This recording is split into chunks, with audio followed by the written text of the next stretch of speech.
Hello, hello, and welcome to the Introvert Social Hour. Today we are talking about my 2025 music recaps. So, hear me out now.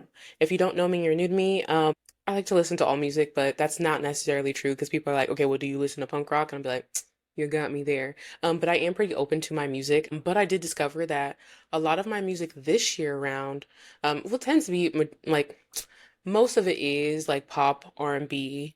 Not so much, there was a time period where that alternative was really, but not so much. I feel like there's not as much like new alternative. Maybe I just don't see it. But there is a bit of alternative that dabs into my recap this year. But I will say it's still once again like mainly pop, R&B, and actually throwing in some hip hop this time too. Hip hop actually came up last year too because Kendrick.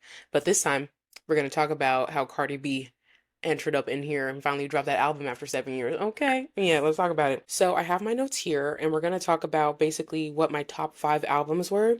I'm gonna give you like my songs that I loved and like my top songs of the year. I'm gonna give you some honorable mentions, more so on the albums, and then I'm gonna talk about like my top artists, my artist of the year, new artists I discovered, and give some like dibble dabbles and like song suggestions. So if you like the music that I like that I just talked about, and your vibes are similar, stay along with me for the ride. We're about to go into the 2025 music recap. Let's go. Let me give you my honorable mentions first, the ones that technically would be in top 10 if I did a top 10. Love and Hyperbole by Alessia Cara. I'm an Alessia Cara girl. Ever since she dropped Here, Introvert, yeah, I felt her so bad. I think it was in high school. I was like, that's me. I don't even go to parties. Exactly. And I've never left her side. Some people like to be like, where'd Alessia Cara go? Nowhere. You're just not listening to her. She's dropping fire music. So Love and Hyperbole, she dropped this album this year, top of this year. I will say it's pretty much freaking darn like an almost no skip, to be quite honest with you. I'm just doing one song suggestion per album because I just to keep myself on track. I'm gonna give you Clearly. That's actually the last song on the album. But I actually suggest you go from top to bottom. Listen to the whole thing top to bottom. But my favorite song on the album is Clearly. It just feels it's a feel good song. I could see it being in a movie, or a TV show even. Just people just start like so they're sleeping on Alessia Cara. So don't sleep on Alessia Cara. Go listen to Love and Hyperbole. And before you do that, actually, go listen to In the Meantime if you haven't, because that album, listen, 2022, it came out in 2021, but it because it came out towards the end of 2021. This 2022, it came through for me when it really did. Yeah, I was going through it and I just kept listening to the album. On top of that, Why Not More by Coco Jones. It wasn't a no skip for me. It was kind of like a half and half, and so that's why it was kind of like it didn't really make it. But she has some really good songs, like the ones that are my favorites on there are like really solid. I'm gonna note By Myself, but I also really love You. Sorry, I'm throwing myself off track already. I said one, but You and By Myself are solid. Then she has some other ones, but I'm not gonna say anymore. But go listen to the whole album. Let me know what you think if you haven't listened to it, or if you have listened to it already. What were your thoughts? What were your favorite songs from that album? But I think it was a solid first album for her. Next up, this is where the alternative comes in. Ego Death at a Bachelorette Party by Hayley Williams. I feel like everybody's gonna say this if they listen to Hayley Williams' album this year. But Parachute. I thought you were gonna catch me. And then yeah, and then I think it more so got popular because of its connection to potential gossip and her relationship, but it was also just like a really good song. And then last but not least, in honorable mentions goes to Jupiter by Nao. I had a few options here for this one, but I think my top song would be Wildflowers. Yeah, but that one was also not a no skip, and which is why I kind of flipped and flopped. It was also about a half and half, in similarity to Coco Jones. I would say the same thing for Ego Death at a Bachelorette Party. So if I did a top six, Love and Hyperbole would go up next. Everything else was kind of out of order, but maybe in a way it kind of is. I don't know. Those are my honorable mentions. Let's get into my official top fives. Number five goes to Bite Me by Renee Rapp. Renee, you did your thing, sis. I liked Renee's first album. I can't remember the name of it right now. But I really liked that one when it did come out like a few years ago. Not a year ago, like I think it was 2023. But I think she did a solid job with this one. This one was pretty much no skip as well. My favorite actually was Sometimes. I love a good ballad. So go check that out. I suggest go listen to the full thing, but Sometimes is I decided that is my favorite, but she has some really good ones on there. Leave me alone and I wanna have fun. Like, all those options, they're there. She has a lot of good options there. Number four, Demisha. I love me some Demi Lovato. Some Demisha Lovato. I do. It's Not That Deep by Demi Lovato. I actually think in regards to pop albums, a lot of people slept on Demi's album this year, which I didn't think would happen. One, because it's Demi, but two, Demi was entering into her pop bag again. Popish, some people tried to say and tried to compare her to Charlie. I was like, Demi's been doing this. Don't do that. People trying to be like, oh, she's copying Charlie. No, no, no, no, no, no, no. Demi's been dipping into different categories. Demi can sing whatever she want to sing. She want to sing some pop, some rock, some oons oons. She could do that. And I think she did a fantastic job. I listened to every era that she had. When she had her rock era, I still listened to it. I dibbled and dappled, but I think this album here was like a full refresh for her. I mean, I feel like some of them are, to be quite honest. She'd be going through it sometimes. But this one was like, oh, like she's opened her mind up to like the music, and you could tell she's happy or she's joyful, and like it doesn't have to be that to make it a good album. But I feel like she had fun with this album and she took her creative freedoms really fully here, and it was just so fun to listen to. She had ballads on there. She had some really feels up in there, and they were still good and like just so like for me, I really do think this one is a no skip album for me. Like you can literally play it from top to bottom and like you're good. So I like Say It, right? Party vibe, and then I'm gonna add Ghost as a ballad option because it played in my head, and I was like, if it started playing in my head, then I gotta tell you. So those are my two top. Number three goes to Drummo, Love or Something Like It by Halle Bailey. Now, listen, when it comes to albums that we've been waiting for a very long time, Halle, you're on that list, girl, and you know it. As a Halle fan, raise your hand if you're a Halle fan. Okay, we've been through it. The amount of time she was like, here's a little sprinkle here, a little sprinkle here of a song, sprinkle here of a song. We'd be like, oh my gosh, girl, we love this. Where's the rest of it? And she's like, hmm. And then she finally drops it like 2, 3, 4 years later, depending on the song. It's just so funny to me. Back and forth. What did she? I think she sampled that, gave us a little sample of that like 3, 4 years ago. It feels like that at least. It was for sure at least three. And I remember being like, I need to hear the rest of it. And we finally got the rest of it this year, y'all. Thank you. And we got it as a single before she dropped in the album, but I'm just saying, like, that's how long it was taking for us. I was like, at this point, girl, hold the sample because you're stressing me out. But my favorite from the album actually is Heaven. Send me straight to heaven. Eh, da, da, da, da, da, da. Yes. She had some really solid collaborations as well, along with Mariah the Scientist. I can't relate to it. Same thing for like By Myself by Coco Jones, but it's still like really beautiful, and whatever Halle sings is really beautiful too. But like it was also just like I can't think of the word, sonically. I think is the word I'm looking for, sonically beautiful as well. Number two, did y'all really think I was gonna leave Olivia Dean out? I wasn't gonna leave Olivia Dean out. You know what I'm saying? Listen, Olivia earns that spot. The Art of Loving by Olivia Dean. Yeah, girl, you could. If I could have bought your tickets, I would have gave you my tickets, sis. But I can buy your tickets because everybody else was trying to buy your tickets and then trying to resell them, and then it was just a whole thing. But she made it work. She was like, "You're not about to do that." But I wasn't around when she hit the Uno reverse, so I couldn't grab whatever was left on the platter. But it's okay. The Art of Loving by Olivia Dean, solid. If you haven't listened to it, where have you been? Olivia Dean blew up this summer. I'm late to the party. I acknowledge that. I will say that's why The Art of Loving wasn't in my number one album for my Spotify Wrapped, actually, because I was also just listening to her whole entire discography, and I was finding songs that weren't in The Art of Loving that I really love from her too. And I'll talk about that when I get to the songs. Loud. Loud is my favorite from The Art of Loving. That was a hard choice, but I think of when someone's like, what is like the feeling kind of The Art of Loving in a sense? I feel like that's a good way to start. There's some feel goods and there's some not feel goods, and Loud is definitely one of those not feel goods. And then you have things like Baby Steps, where you're like, no, I'm gonna be good without you. And there's a story, there's a journey there that she has in that entire album. So once again, as I said before, in other ones, top to bottom, go ahead and listen to it top to bottom. Last but not least, number one, Drummel.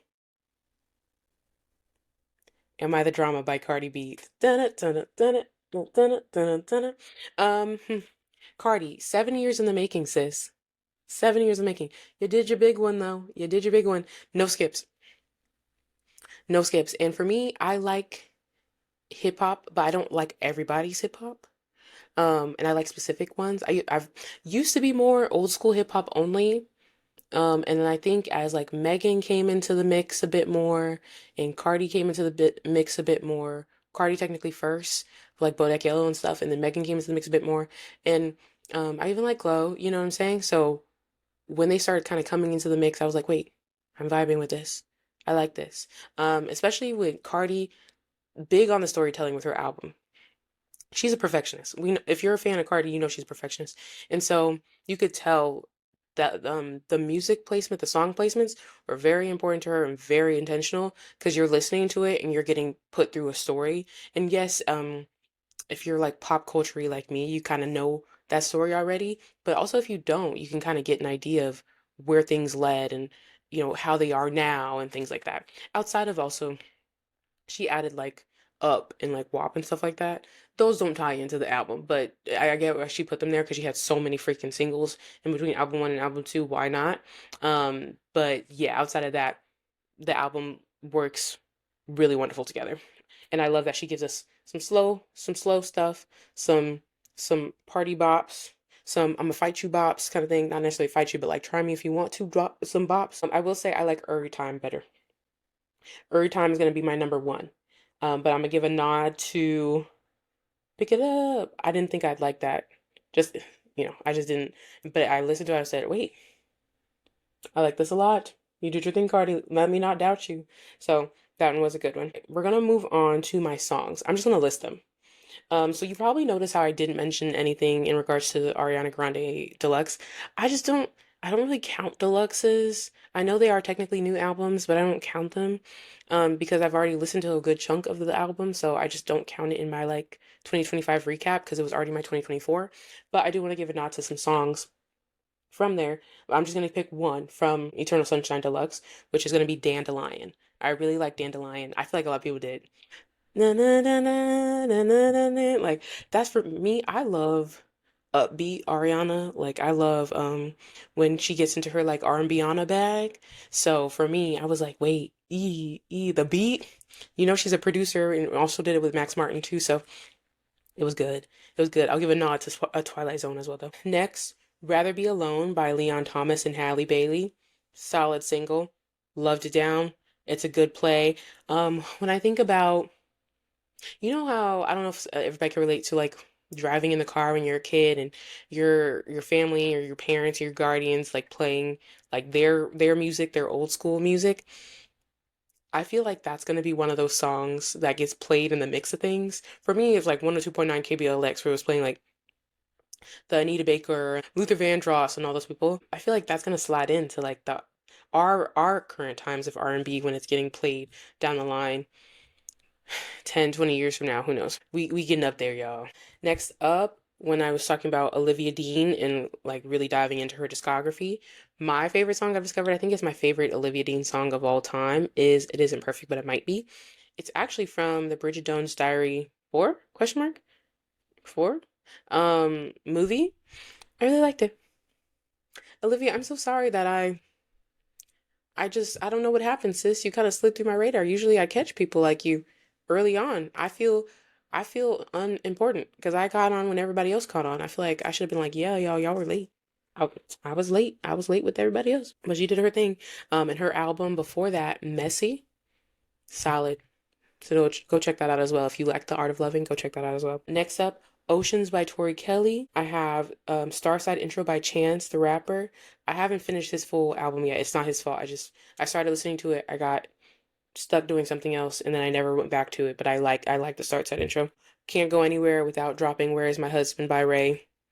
Duh. But also, um, this is a side note. It wasn't dropped this year, I believe, but Worth It by Ray is a solid single as well. And then I gotta, for my musical girly heart, I gotta drop No Good Deed by Wicked for Good, aka Cynthia Erivo. She ate down. If you ever need to just feel something, uh, play No Good Deed on speaker in your place. That Fiero's gonna hit, okay? And then last but not least, on my singles, or just like songs specifically, Open Hearts by The Weeknd. Not a single, but it was part of his album. Wasn't a huge fan of the album, not gonna hold you. There were just certain songs that I picked out. I am a The Weeknd fan. I played The Weeknd like nobody's business into late high school, into college, right? I loved when he dropped Starboy. A lot of people were like, "Oh my gosh, what does this sound?" And then he dropped oh my gosh, I can't think of his other album right after that. But that album was like a catalyst into the rest of his albums from there. So for me, everything's starting to kind of sound the same. I'm not even gonna hold you. Because he's kind of been stuck in the same sound for like the past like 5-ish years or so, it feels like. Maybe 5 plus at this point. So I'm just waiting here for him to like give me something different because even the album itself was starting to like the songs were starting to blend. Even the songs that I liked, I was even like I purposely went back so I could write these in my notes. I was like, this sounds like they could blend in together. And it's not like this song is right after this song or right before that like they're supposed to blend it together. This song is number 2 on the album. This song is number 8, and they're sounding like really, really like. So that's the only thing. I would just like him to mix it up. That's all. But I did like Open Hearts. That is the first pick of mine. But there were like 2 other songs on the album that I liked as well. Moving on. So new artist to me. I wanted to share with you. Olivia Dean. We talked about her. Period. Point and blank. She did her big one. Fun fact. Don't get me. I am new to Cleo Soul. I know. Ooh, don't get me, don't get me, don't get me. I would hear people talk about her and stuff like that, and I was like, oh, okay, like, okay, like nobody was ever just. They were just like, oh, I love Cleo Soul. Cleo Soul. They were never like, oh my gosh, you gotta listen to this and this and that. So it just never happened. And so I finally did it this year. I was like, let me play some of her like music and be more intentional. And so I've dove in to Cleo Soul this year. My tops for her that I discovered: Sweet Blue, Sunshine, and When I'm in Your Arms. If you have any other top suggestions by Cleo Soul, I will gladly take them from you right now. Drop them in the comments and I will take them and I will go ahead and listen because I'm diving in on my own here. But I do need to discover more of her music for surezies. And then last but not least, Amber Mark. I feel like her and Olivia Dean kind of got pushed to me at the same time on Spotify specifically. Their vibes are not the same. I would say Amber Mark is a bit pop, funk, R&B-ish kind of vibes. So she dropped an album this year as well. Some of my favorites are Too Much, uh, By the End of the Night, and Let Me Love You. And her album is called Pretty Idea, by the way. If I were to choose between those 3, maybe I would do Too Much. I think I'm leaning back to that one. But By the End of the Night is a close one too. I think they're kind of neck and neck, but Too Much is a little bit over there. It's like a nice chill song, and by the end of the night, it's more like funk vibes. So that would be the go-to there. But yeah, if you are not new to Amber Mark, I would gladly take other suggestions as well. But from my recollection, she has a few things that I've dipped into. She has some other songs that are not in this album that I've already experienced. But if there are any others that I may not have seen, feel free to drop them. You never know. Maybe I haven't seen them or heard of them already. Okay, you've heard my 2025 recap for music. You've heard my top albums. You've heard my audible mentions. You've heard my top songs. Not necessarily the top songs, but my favorite songs I wanted to note. And then you've heard my like new artists that I've listened to. And now I'm going to share with you my artist of the year, my personal artist of the year. So I reflected over this and I was like, who was I listening to the most? I even considered my Spotify rap data, things like that. And so I decided to go with, drumroll, Olivia Dean. Surprise, surprise. She's probably a lot of people's artist of the year, but let me tell you specifically why for me. I did not discover Olivia Dean fully, I believe, until August of 2025. By that time, I had various artists who had dropped music before or were dropping music at the same time. And her album didn't come out until September, end of September, right? The fact that she was able to jump so high in my Spotify Wrapped and I replayed her like nobody's business like that tells me enough as is. But also the fact that I super dove into her discography. There's no artist that I've done that heavy for, not this year, but like if anything, it's like Beyonce, Ariana Grande, like people I already know who are just like revisiting stuff. For me to like go back that heavy, because she got a whole album and she's got other singles and stuff too, and to enjoy the stuff that I went back to, because sometimes that doesn't happen. Sometimes there's artists that I like now, and I like their like stuff that they dropped recently, and then I go back, and I'm like, I'm not really feeling that discography, but I like their direction that they went in now. Like her direction has always been pretty darn clear and pretty darn crisp, and I think she's just now getting discovered, but there's really nothing super different about what she's doing now compared to before. So I'm really excited for her and I'm really excited to keep listening to her music, and I hope I can get concert tickets. Like those were like sold out, sold out. Like it was a little bit different for Ariana Grande for the Eternal Sunshine tour because Those were like, there's no freaking way I'm paying $600 for a nosebleed. Like, you're tripping. That was a reseller issue that I thought Ariana Grande's team would fix, but they haven't yet. I hope they still do. They made it seem like they were. I don't know what's in their hands. Now that I've seen Olivia Dean do it, I'm like, if Olivia Dean can do it, Ariana Grande's team could do, like, like, let's make something happen here. But we'll see. I really would like to see both of them next year. That is my plan. I'm not seeing Cardi. The her tour time is a little off for me, if my financially, especially too. So if I can make that happen, it would be a last minute decision. But I would like to. She just did her like Saudi Arabia performance, I believe, and you got to see like some snippets of some choreography by Sean and stuff too. So that would be fun. I would like that. But my priority was concerting this year. I got to see Kendrick Lamar, SZA, Beyonce. I saw Flo. Um, the next year is not really that priority. My priority more so is traveling and putting my money more so into that. Cause like Beyonce, girl, you got a lot of my money. The tickets were actually cheaper than I thought, which this is how I girl math my way into like a Cowboy Carter hoodie. But like normal me is not paying $150 for no Cowboy Carter hoodie. You know what I'm saying? Like, so next year I just want to enjoy using my funds to explore places and stuff. But diving into music still in other ways, even if it's not a concert. But if Ariana Grande's not touring again, like I was like, Olivia Dean, I could wait. Like, we can figure that out later. Ariana Grande, there's a very big chance that she's not coming back for like 7 years. She might even pull a Rihanna. Okay? That's what I'm scared about. So, and I've never seen her for financial reasons, not because like I didn't want to. So I really want to this time. I can afford her this time, but I'm not affording overpriced tickets. I'm affording the regular price ticket. So crossing my fingers that I can hopefully get the tickets one day. I'm so jealous of everybody who has tickets. Ticketmaster was not nice to me, like at all. I was in line, they kicked me off. They said I was a bot and I wasn't a bot. It's a whole thing. It's a whole thing. But yeah, let me know who was your artist of the year actually? What were your top albums? All the things like that. Your favorite songs. If you have any suggestions, I will gladly take them. If you're like, hey Vana, I have some suggestions and like other genres that you can dip into, let me know. I will gladly take them as well. Make sure you're checking out the other recaps that I'm doing, whether it is movies, TV shows, or also books. Stay tuned for those, or also go back to them if they're already out. But other than that, get some sunshine, get some air, have an amazing, amazing week, and I will see you on the next episode of the Introvert Social Hour. Bye.